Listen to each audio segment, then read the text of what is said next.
Igisibo. Gusiba ukwezi kwa Ramadhani ni itegeko kuri buri muyisilamu ufite ubwenge, ugeje igihe, ushoboye gusiba kandi utari mu mihango cyangwa ibisanza. N'umwana muto agomba gutozwa gusiba kugira ngo amenyere.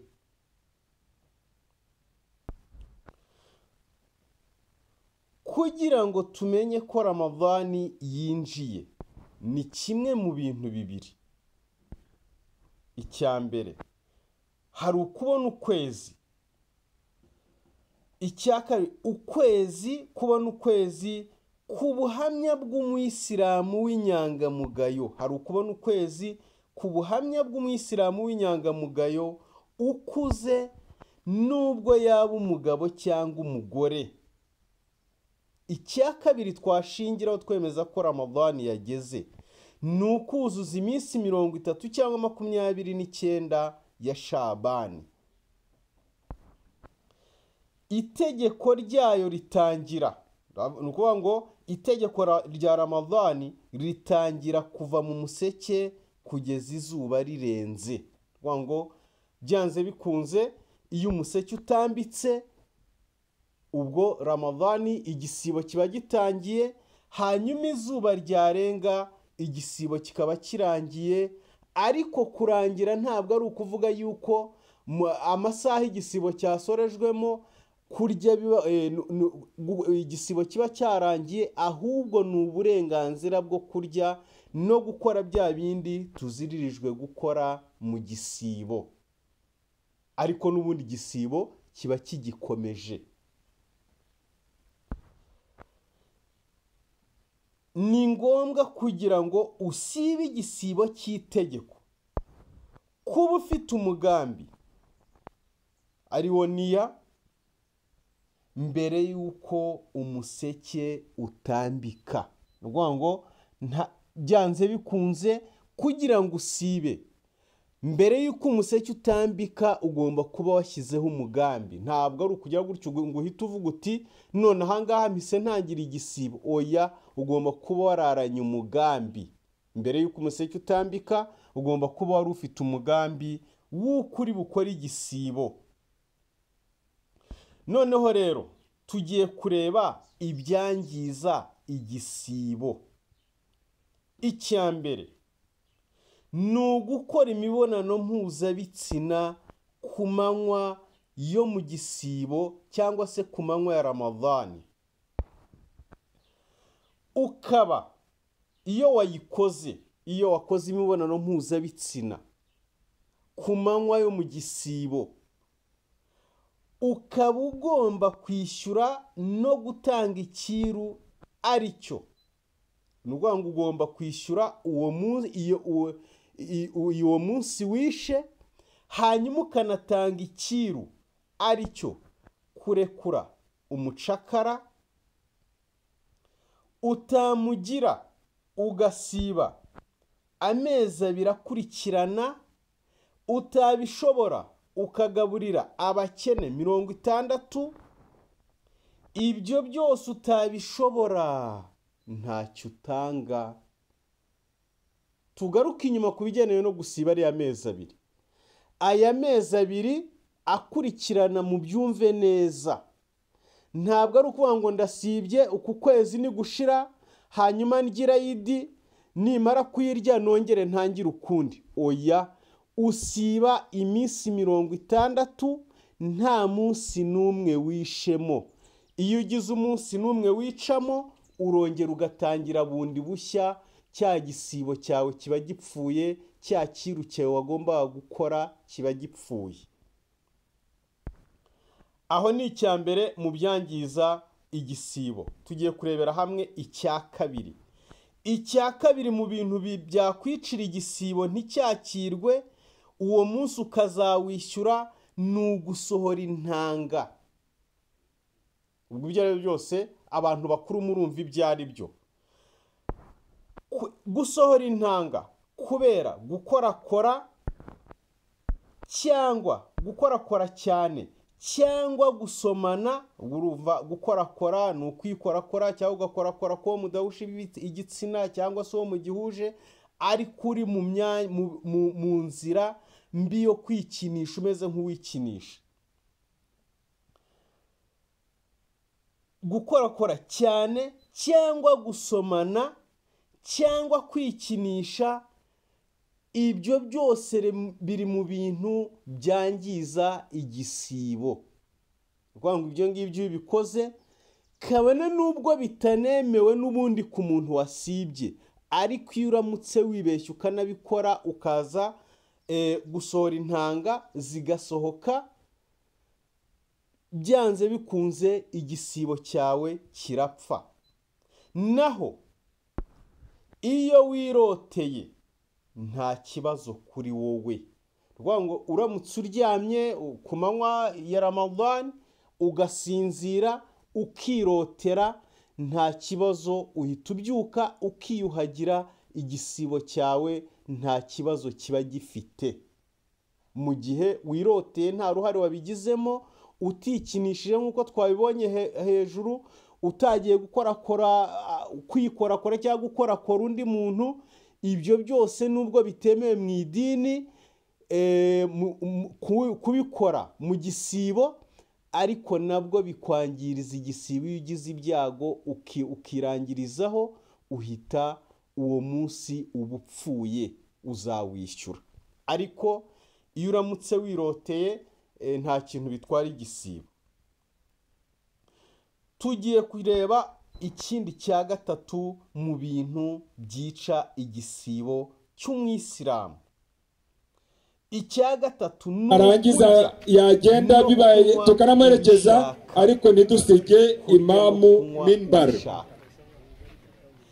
Allahu akbar, Allahu akbar, Allahu akbar, Allahu akbar, Allahu akbar, Allahu akbar, Allahu akbar. Wenda ukagera nko mu nzu ukabonye wenda nk'igikombe cy'amazi ukakinywa wibagiwe yuko usibye, amazi yamara kurenga umuhogo wakwibuka yuko usibye, icyo gihe ntabwo igisibo cyawe gipfa, kubera yuko wari wibagiwe, kandi Imana ntabwo izahanira igikorwa umuntu yakoze yibagiwe. Icyo gihe igisibo cyawe, ayo mazi yarenze umuhogo, ubwo yagiye, ubwo igisibo cyawe urakomeza usibe, nta kibazo igisibo cyawe gifite. Hanyuma tugiye ku cya kane mu bintu byangiza igisibo. Icya kane mu byangiza igisibo ni ugutanga amaraso uyaha undi muntu, cyangwa kuyasohora ukoze icyo bita hijama. Hijama ni ukurumika, kujya kwirumikisha. Ubwo wenda abatoya abenshi ntabwo babizi, ariko ni ukwirumikisha cyangwa se kugenda bakagusohoramo amaraso. Ariko iyo amaraso makeya yo gupima cyangwa asohotse utabishaka, amaraso make yo gupima asohotse utabishaka, nko gukomereka cyangwa inyuma, ntiyangiza igisibo. Ni ukuvuga ngo uramutse hari amaraso asohotse, wenda ugiye kwipimisha uburwayi runaka, cyangwa se ukomeretse utabishaka, ibyo ngibyo ntabwo byangiza igisibo, ukomeza gusiba igisibo cyawe. Ibyo biri mu bintu bitica igisibo. Ariko kujya gutanga amaraso aho ariho hose mu gisibo cya Ramadani, byangiza igisibo. Naho amaraso make yo gupima, kwa kundi wagenda bakagupima wenda malariya, sida, ubundi burwayi, cyangwa se ukagira ibyago ugakomereka utabishakaga, ibyo byose nta kintu byangizaho ku gisibo cyawe. Tugeze ku kintu cya gatanu mu byica igisibo. icya gatanu mu byica igisibo tugomba kwitondera ni ukuruka ubishaka wabiteguye, kuba waruka wabigizemo uruhare, ibyo nabyo byica igisibo.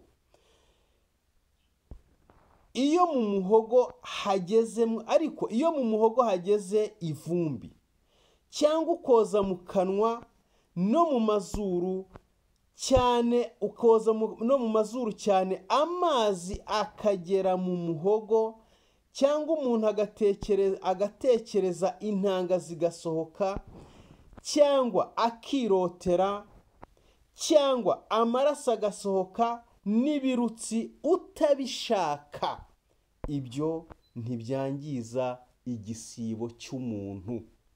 Ibyo ngibyo ntabwo byangiza igisibo cy'umuntu mu gihe bikubayeho utabishakaga. Usubira inyuma wongere, subiza inyuma wongere wumve neza. Biriya bintu bibayeho utabishakaga ntabwo byangiza igisibo. Noneho umuntu uriye, hari ikindi noneho ikibazo abantu bibaza. Ese umuntu aramutse ariye akeka ko bwije kandi butarira yabigenza ate? Ushobora kurya uzi neza yuko amasaha yo gufutura yageze, ariko mu kuri atageze kugira ngo ubashe kubyumva. Ushobora kuba uzi yuko amasaha yo gufutura yageze, hanyuma ukagenda ugafata icupa ry'amazi ukanywa, cyangwa igikombe cy'amazi ukanywa. Wagera ku musigiti noneho ukumva batoye adhana, wamajije kunywa cyangwa se kurya, uzi neza ko amasaha yageze. Icyo gihe ugomba kwishyura uwo munsi, ugomba kwishyura uwo munsi. Umuntu urya nijoro, hanyuma umuntu wariye nijoro ashidikanya ko umuseke watambitse, ntabwo we byangiza igisibo cye. Ngo ushobora kurya ugashidikanye, se ubu none umuseke nturatambika cyangwa watambitse, hanyuma ukaza gushiduka wariye umuseke watambitse, wariye mu gihe umuseke watambitse, icyo gihe ntabwo byangiza igisibo cyawe. Hanyuma hakaza ikindi kibazo nanone umuntu yakwibaza.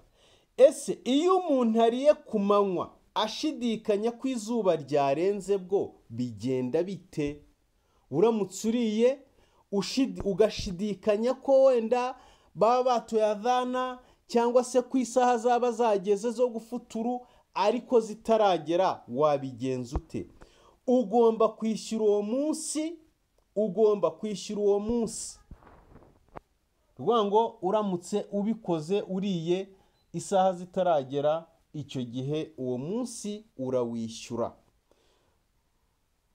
Ubwo rero kameso nsubikiye hano, iri somo tuzarikomeza ubutaha. Iri somo mukaba mwarariteguriwe n'umuhanga mu bwanditsi no mu gusobanura ibitabo byinshi, Sheikh Mudathiru Twagiramungu. Mukaba murigejejweho na Al-Hajj Tayyib Harerimana, umuyobozi wa Shishoza TV Rwanda. Mbibutsa gukora subscribe, mbibutsa gukora share, mbibutsa gukora like. Wassalamu alaikum wa rahmatullahi wa barakatuhu. Amahoro y'Imana n'imigisha y'Imana bibane namwe, naho mu mwanya turongera dusubire turebera hamwe amategeko agenga abemerewe kurya mu gisibo. Murakoze cyane.